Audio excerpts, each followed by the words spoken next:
Good morning everyone. আজকে আমি একটা খুবই হেল্পফুল ভিডিও নিয়ে এসেছি।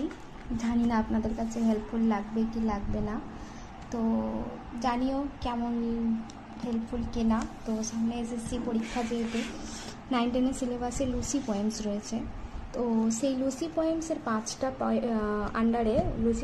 আন্ডারে 5টা পোয়েম রয়েছে।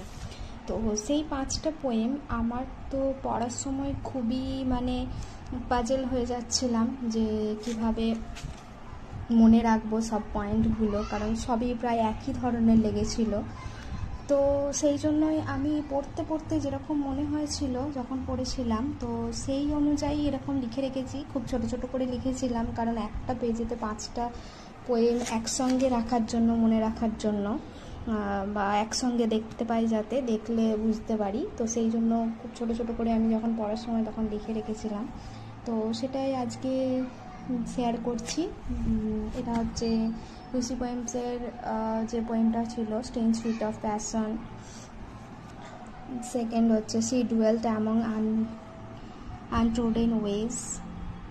3 years she grew in sun and shower, a slumber did my spirit seal, and I travel among unknown men. তো ফার্স্ট অফ অল যে কি নোটসগুলো রয়েছে, 2টি পয়েন্টে একটা করে করেছি, যাই হোক একটা দেখানোর চেষ্টা করছি। তো সবারই ফার্স্টে written and publication date, rhyming scheme সবগুলোই লিখেছি। তো সবথেকে বড় কথা, লুসিকে অনেক রকমভাবে কম্পেয়ার করা হয়েছে, প্রত্যেকটা পোয়েট্রি প্রত্যেকটা পোয়েমেই আলাদা আলাদাভাবে, তো সেগুলো কি নোট করে লিখে রেখেছি। তো প্রত্যেকটা পোয়েমের সাবটাইটেলও আলাদা রয়েছে, সেগুলো কি নোট হিসাবে লেখা রয়েছে। প্রত্যেকটা পোয়েমে কি কি বলা হয়েছে সেগুলো ছোট্ট করে লেখা রয়েছে 1 লাইনার নোট হিসাবে, অ্যান্ড কি কি ফিগার অফ স্পিচ সবার শেষে দেখানো হয়েছে। তো যদি কারোর মনে হয় তো আমাকে কমেন্ট করবেন, আমি তাহলে ডিটেলসে এক একটা ভিডিও করে নিয়ে আসবো। তো এটা যেহেতু শর্টস ছিল, শর্টসে তো বেশি কিছু বলা যায় না।